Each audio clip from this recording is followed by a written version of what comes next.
Life style को, जिंदगी गुजारने के तरीके को कहते हैं दीन। तो अल्लाह ने कहा जिंदगी गुजारने का तरीका जो मैंने तुम्हारे लिए पसंद किया है वो इस्लाम है, इसके अलावा कोई जो दीन सिलेक्ट करेगा तो मुझे वो बिल्कुल बिल्कुल कबूल।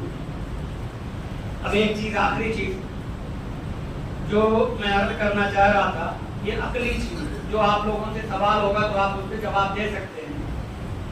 इस कानून को बदलने की जरूरत क्यों नहीं? 1400 साल हो गया लेकिन आज भी ये कानून काबिल अमल है, इसमें तब्दीली की जरूरत क्यों नहीं? किसी भी कानून को बदलने के लिए, अमेंडमेंट के लिए दो चीजों की रिक्वायरमेंट होती है, दो चीजें जरूरी होती है।